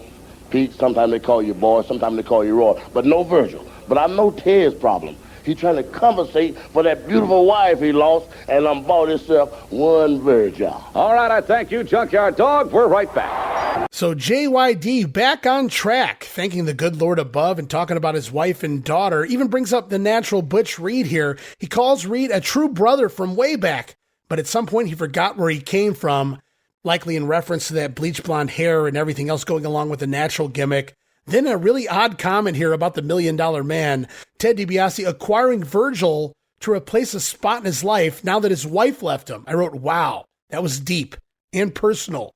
JYD essentially acknowledging that he knows Teddy outside the business, and rest assured this will never be mentioned again on TV, but very cool catch there. JYD talking about the personal life of Ted Dibiase, one of his best friends in the wrestling business. As we go back to the ring, Jake the Snake Roberts going to take on Iron Mike Sharp, and Sharp with a cheap shot early on, and then hides in the ropes to make sure Roberts can't get any revenge. But it doesn't take long. Jake going to take over, working Mike's leg on the mat, as we audibly hear Sharp sell the moves. Rabble, rabble, yeah. But Iron Mike going to try to make a comeback here, looking for a backdrop, but Roberts counters with a knee lift. From there, it's the short arm clothesline and the DDT. Going to get the win here for the Snake. 3 minutes and 34 seconds. And then post-match, it's Damien time. All over Iron Mike Sharp. And you can bet Sharp, he spent an extra hour in that shower after this one. It's up next on the show. Another interview lined up here. Another audio clip. Mean Gene Okerlund standing by with the mighty Hercules. Come on in for the Bobby Heat family. Your manager on the picture of the monthly edition of the World Wrestling Federation. So what's wrong with that, Mean Gene? Not a thing, Hercules. A problem with I that? didn't say. He should be on the front of that thing. He is the greatest manager in the WWF today. Right now, what's happening with your career, Hercules? It's just doing nothing but going right to the top, Mean Gene Okerlund. You know, I've been around the WWF for a while now, and the people have been seeing me time after time after time. Billy Jack Haynes on the wayside. Ken Patera on the wayside. Hulk Hogan's coming up next. Are you saying you're the man responsible for knocking out of action Ken Patera, Billy Jack Haynes? Well, I can't say that right out loud and just tell everybody that it was just me. But who's the man that's been in the pits with him? Who's been in the battles? Who's been in the wars? And who came out the victor? Well, you've done very well. There's no question about that. But certainly I don't think anything has been settled between Billy Jack Haynes and yourself, Hercules. Well, Those things never end. You know, Billy Jack Haynes, he'll never learn. You can beat him in the head and beat him all over the place, and he'll never learn. He'll just keep coming back for more, and so will that Ken Patera. But one of these days, what happens when they can't? All right, the mighty Hercules from the Bobby Heenan family. Stay tuned. We're right back. Hercules still planning to go to the top of the WWF, but they've done nothing with him, guys, since the peak of the feud with Billy Jack Haynes all the way back at WrestleMania 3. Coming out, it seemed hot, like we were going to get those chain matches. And we do, but they really don't play it up on TV. The feud kind of dissolves, and both guys kind of forgotten about after that fact. And then back to the ring for action involving the $1 Million Man Ted Dibiase, Virgil in his corner taking on leaping Lanny Poffo. And we get an insert promo here from some of the fans in the crowd who claim they can't be bought. To quote the gorilla, highly unlikely. As Virgil's still looking like a badass at this point in his career, just standing there with that scowl on his face and his arms crossed, those jacked up guns on Verge here, as Lanny Poffo has a poem that shuns Ted Dibiase, referring to him as the $1 Million Jerk, which only upsets Dibiase as Teddy tries to attack, but Poffo retaliates with a backdrop and a pair of drop kicks, sending Dibiase out to the floor. And then once back inside, though, the $1 Million Man going to take control with a series of elbow drops, and then it's the power slam. Dibiase then locking in the spinning toe hold? Spinning toe hold submission, going to get the win. I wrote, ew. Dibiase scoring the win here, 2 minutes and 20 seconds. And I'm not sure why they're changing finishers for so many people when the originals were just fine. They went from pinfalls to submissions. Rude, he had that awesome slingshot suplex. Now he's relegated to the body breaker. Now Ted Dibiase had basically what will be the $1 Million Dream into a Russian leg sweep. And now it's a fucking spinning toe hold. This ain't fucking 1971 Amarillo, guys. Although I will say, of anyone who does it, Dibiase does it the best. He made it more believable than it had any right being here by this point in wrestling history. Good win there for the $1 Million Man as we roll on. Craig DeGeorge up on the interview stage. They're making good use of this now. Honky Tonk Man, the Intercontinental Champion, along with Colonel Jimmy Hart up here, is DeGeorge asking Honky about the claim of being the GICCOAT, the Gickoat, if you will. That's the greatest Intercontinental Champion of all time. Honky reiterating the claims yet again here, making sure everyone knows he truly is the greatest. The claim has raised the ire of former champions, most specifically the Macho Man Randy Savage. Honky responds, big deal. Who cares what a former champion has to say? As Jimmy Hart then bashes Savage for being managed by a woman. Honky then changes gear, talking his new hit single on the Piledriver album, and it is indeed Honky doing the vocals for this one. And thus far, we've only seen a couple of quick VTRs of Honky talking himself up. But here it is in front of the fans, going to get a real reaction here, mentioning the likes of the Macho Man and, of course, Miss Elizabeth, which will certainly be addressed before too long, as we already know. Up next on Wrestling Challenge is a replay of Bam Bam Bigelow revealing Oliver Humperdinck as his manager from last week's edition of Superstars. We also get the matchup between the Bammer and Nikolai Volkoff from this week's edition of Superstars. So we're all caught up on the battle for Bam Bam. Of course, new manager Oliver Humperdinck, and picks up his debut win over Nikolai Volkoff, as we're off to more pet tips by the British Bulldogs. Once again, take your dogs to the vet. Make sure they get their shots and checkups, guys. My dogs got their rabies shots last Saturday morning. They're good for another 3 years. Then back to the ring, 6-man tag team action. It's the tag team champions, the Hart Foundation, teaming once again with Danny Davis. Of course, Jimmy Hart in their corner, going to take on the trio of Cowboy Scott Casey, Sivi Afi, and Carl Schmidt. Boy, let me guess who's jobbing in this one. We get an insert promo as the match gets going from Danny Davis. Gorilla Monsoon had pondered if Dangerous Danny had the jitters here as he makes his Wrestling Challenge debut, but Davis says he is cool, calm, and collected, and you'll be impressed with what you see from Danny Davis in the ring here today, as Davis once again being held back by the Hart Foundation trying to start the match, but this time around it's the Anvil going to start out here as Casey and Afi with a couple of quick tags working over Neidhart, but a tag to Carl Schmidt will fix that, and there's the mistake of the matchup, boys. Anvil plowing over Schmidt, plowing him down to the mat with a tackle, and a tag out to Dangerous Danny as Davis comes in working over Schmidt before tagging in the Hitman, and Bret Hart going to pick Schmidt apart, even nailing his patented backbreaker, Before the Harts then slingshot Danny Davis in from the apron with a flying splash into the ring, which falls way short, but he still kind of connects with his arm, and Davis going to score the win here in 2 minutes and 25 seconds for his team. And that slingshot splash was not Danny's fault. He flew into the ring, guys, but Schmidt was about in the center of the ring, which took some distance to get to. So it was more about the placement of Schmidt than it was the actual maneuver from Danny Davis, who had some hops. In fact, I remember seeing him do a springboard move back when he was Mr. X. So Danny Davis scoring another win this weekend as he begins to be used on syndicated TV, only about 6 months too late by my estimation. Yes, the World Wrestling Federation should have jumped on this months ago coming out of WrestleMania 3. Danny Davis just now stepping into a TV ring, if you will, almost a year to the day that he began his heelish tactics. And we're going to close out this edition of Primetime Wrestling. Got another interview here for you this week, and we haven't heard from him in quite some time. Mean Gene Okerlund standing by with King Kong Bundy. A man that has rode roughshod in the World Wrestling Federation now for quite some time. He is the biggest, and I mean the biggest member of the Bobby Heenan family. He is from Atlantic City, New Jersey. I think somewhere in the neighborhood of 460 pounds. King Kong Bundy, welcome back. What do you got in your mind? I love those words, run roughshod. What better could describe King Kong Bundy in the ring, out of the ring, every aspect of his life? Now, what was your question? Let's get back to that. Well, I'm not going to discuss Hulk Hogan because I think that is a dead issue. A dead issue? Maybe the heavyweight champion of the world is never a dead issue. I'm the perennial. That means always, all the time, forever, #1 contender for the World Wrestling Federation Heavyweight Championship. You know that. You know, I've been in Hollywood. I've been doing movies. I've been doing commercials. I've been doing a lot of things. But don't ever think that I forgot about Hulk Hogan and forgot about the Heavyweight Championship of the world. Although right now, you're right. There are other things on my mind, like Paul. Mr. Wonderful Orndorff? Orange Dwarf. Orange Dwarf. You got to call a man, when you compare him to King Kong Bundy, Orange Dwarf, because the man is like a little midget or a dwarf.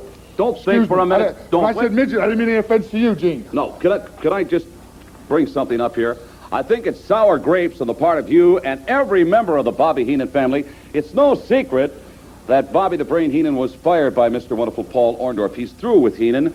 And now he's got himself a new manager, and you've got him... First of all, Gene, let me clarify everything by saying what you think is of no consequence whatsoever. It matters what I think, what Bobby Heenan thinks. That's all that matters. And let me tell you something about Paul Orndorff. He quit. He quit that long before Bobby Heenan fired him. We had a meeting, the whole family. We all got together, and we said, what are we going to do? We got to get rid of the dead wood, get rid of the weak links in the chain, and the weakest link of all was Paul Orndorff. Look at Paul Orndorff. He spends all his time fixing his hair and putting on makeup and laying in a tanning bed and doing things like that. That's not what the Heenan family is all about. We're about winning championships. We're about making money. Whoa. Wait a minute. Are you trying to insinuate that Bobby Heenan was going to can Paul Orndorff before Orndorff fired Bobby Heenan? That's exactly what I'm saying. See, Gene, the difference is guys like you have to insinuate and beat around the bush. People like me come right out and say what they mean. You know, on the highway of life, I'm a Mack truck. And when you're a Mack truck, you don't need any road manners. You do what you want. You say what you want. I'm not insinuating anything. I'm telling you, the man was gone. The man was finished. He was toast. And he just happened to hear about it. Did you tell him? Did you tell him? I didn't say a word. If I find out that you told him about it, what you were the one. Hold it. You were the Weasley little snitch. Snitch? You're calling me a snitch? You'll be finished. I didn't say... More intimidation tactics from one of the Heenan family members, Big King Kong Bundy. Now he's saying that I blew the whistle on him to Mr. Wonderful Paul Orndorff. That's something else. So King Kong Bundy been away in Hollywood filming a movie. Talking about moving, I believe, with Richard Pryor there. But he believes he's still a top contender for Hulk Hogan's WWF title. And like Rick Rude in the past, Bundy here referring to Mr. Wonderful as Orndorff. As Paul now replaces Ken Patera in the generic Heenan family promos, vowing revenge for their manager, the Brain. So it's not just Rick Rude specifically in a feud with Mr. Wonderful, though they are feuding. King Kong Bundy also looking for a piece of Orndorff. As we talked about the house shows for September 87 last week on the Grenade, we know there was a lot of Bundy versus Paul Orndorff matches, whipping matches throughout the month of September. So this all makes sense. As we roll on, one more piece of business here this week on the Grenade, going to talk about Primetime Wrestling for September 17th, hosted by Gorilla Monsoon and Bobby the Brain Heenan. as we're off to the intro this week, welcoming us to the new Thursday night edition of Primetime Wrestling. I'm Gorilla Monsoon. And I'm your host, Bobby the Brain Heenan. Hello, everyone, and welcome to Thursday Night Primetime Wrestling, where we feature the superstars of the World Wrestling Federation. In fact, the greatest professional athletes in the world. How do you like Thursdays? I don't. Why? I don't, because I had other things to do on Thursdays. This is fine for me. I enjoy it. Yeah, you look bright-eyed and bushy-tailed. I had a great weekend. Of course, most weasels look bushy-tailed anyway. What a lineup this week. Starts right in. Ravishing Rick is going to join us. Newest member of the Bobby Heenan family. You know, I noticed you haven't been asking for any respect for him, which might be good. The guy might get some recognition. Demolition joining us this week. I'm on the cover still. Naturally, you're on the cover still. That's the October issue. The November issue is not out yet. A lot of people out there can't wait to get their hands I noticed, you take a good look at this. The look on your kisser, this must have been taken right after or in between when Mr. Wonderful fired you, or whether Bam Bam left you, or what. Because look at the look on your face. I happen to be in deep thought. Deep thought. Looks like you got your weasel tail caught in the door.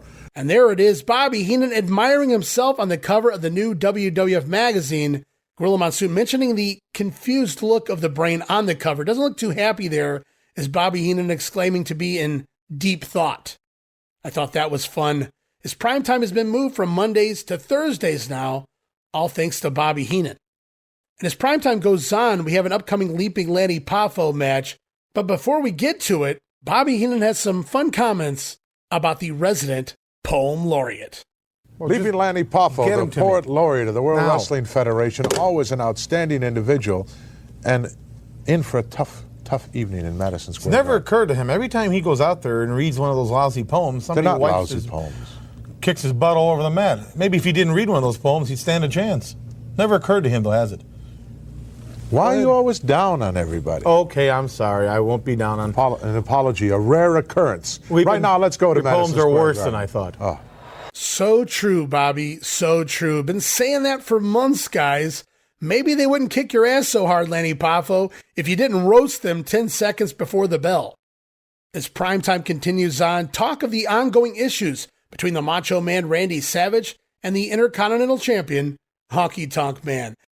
Well, he made a lot of guys upset, Brain. He Not made me. Pat Patterson, former champion, he made him upset. Easy to make him Pedro upset. Morales, Magnificent Muraco, former champion, and of course Tito Santana. La Bamba. And the Macho Man Randy Savage was the one who was bent out of shape the most.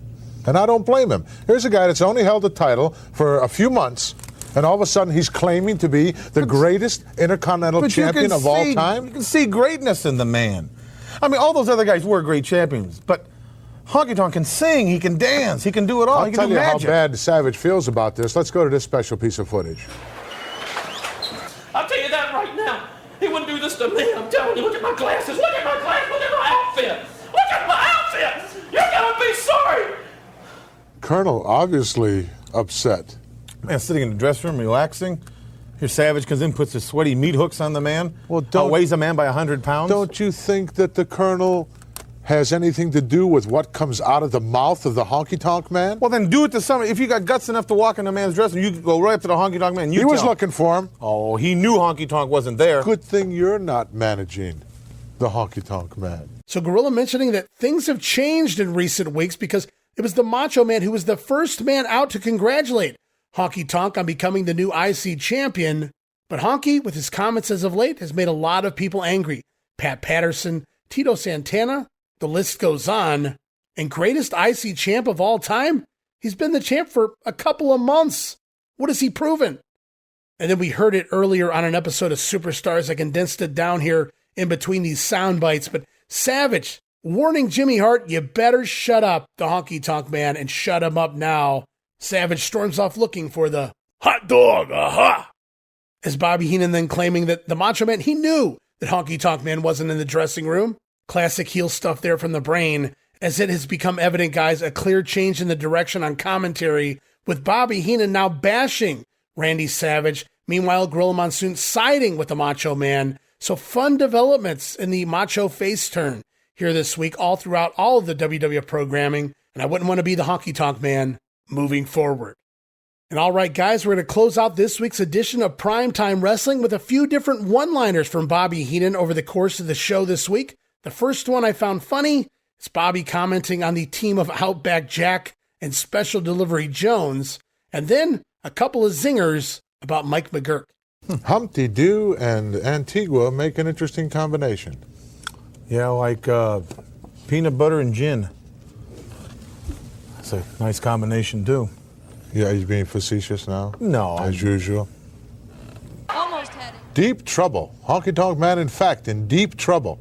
Would you agree or not? Waiting for them to call me back. The guy hung I'm up. not worried about who's calling you back. When I'm talking about the match. And did you hear the nice comments that were being made by Mike McGuirk? Yeah, who is that mutt? Mutt? Yeah. Why is she sitting there? I should be sitting there. It's a lot more pleasant to look at her than it is to look at you, I guarantee I sincerely hope so. I'd have to start worrying about you. This match a long way from being over as Tito Santana... Well, she won't be back. I put the squash on that. Trying to wrestle away the Intercontinental title belt from around the waist of the Honky Tonk Man. Coming back at you in just a moment. Don't go away. Doesn't Mike McGuirk remind you of Farrah Fawcett? Understand she won a lookalike contest with. Reminds me of Drippy Fawcett. Please, why don't you stop? All right, and Bobby, that referencing Outback Jack and S.D. Jones, so Humpty Doo and Antigua go together like peanut butter and gin. I wrote LOL. Also, in reference to Mike McGuirk, Bobby first asking, who is that mutt doing commentary with Gorilla Monsoon, and then Gorilla comparing McGuirk to Farrah Fawcett. As Bobby quips, more like Drippy Fawcett. I had to pop for that one. So lots of Gorilla with Mike McGuirk on commentary this week for Primetime. And also extra comedy on the show this week sees the Brain reading letters and postcards from fans putting over Heenan's brilliant move to send Primetime Wrestling to Thursday night. Of course, Bobby likely writing all of these postcards. Also wanted to note here on this week's Primetime, Gorilla Monsoon referring to Strikeforce as Task Force. I wrote LOL. Slip of the tongue there by Gorilla, but I found it funny. And then we have a couple more exclusive matches here this week for Primetime Wrestling. August the 26th, Fresno, California, the Selland Arena. It was the team of Outback Jack and S.D. Jones over Rudy Ryder and Daryl Nickel. Also, Tito Santana scoring a win over Intercontinental Champion Honky Tonk Man, albeit on a disqualification. Match went 9 minutes and 13 seconds. Jimmy Hart blatantly interfering with the Honky Tonk Man's guitar, allowing Tito to pick up the DQ win, though Honky going to retain the title. And that's going to wrap it up here for the first couple weeks of WWF television here in the month of September for 1987. Going to be back next week with the final 2 weeks of September TV. Going to close out the month of September just as quick as we started it. Wow. And then in 2 weeks' time, it's our next special edition of The Grenade as we cover the October 87 edition of Saturday Night's Main Event.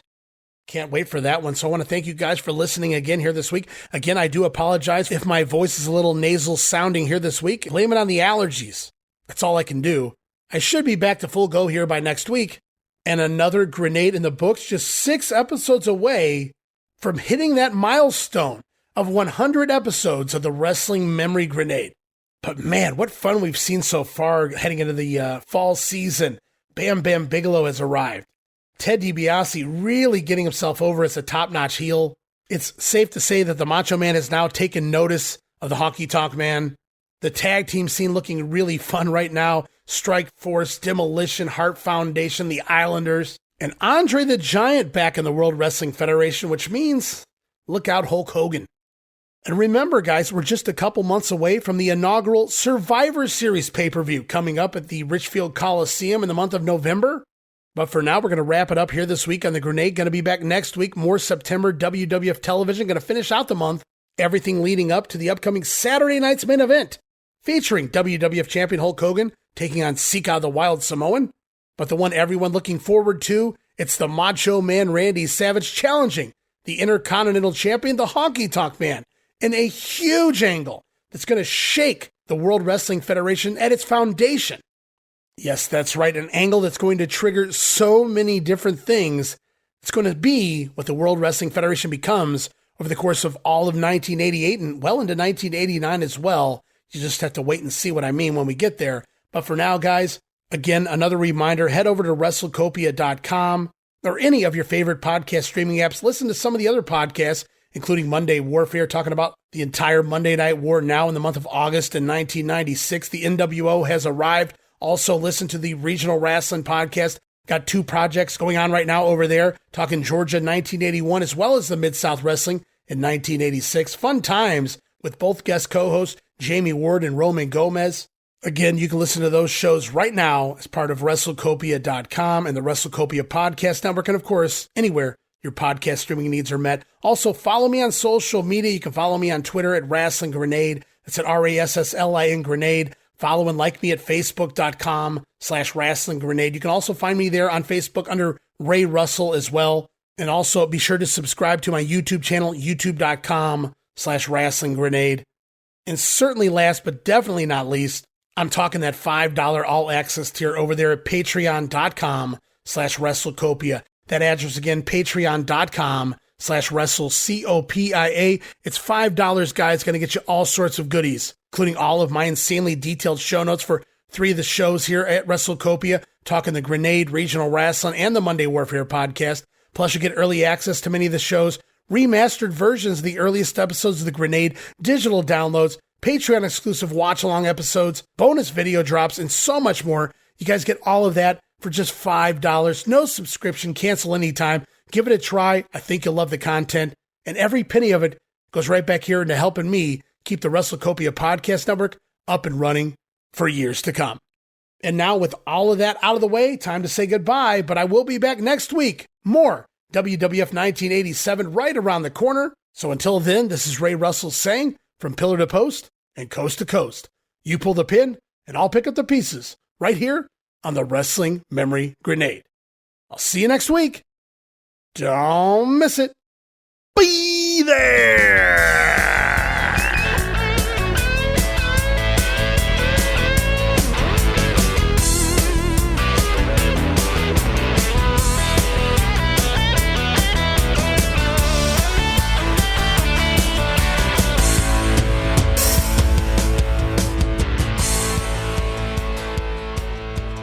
Humpty Doo and Antigua make an interesting combination.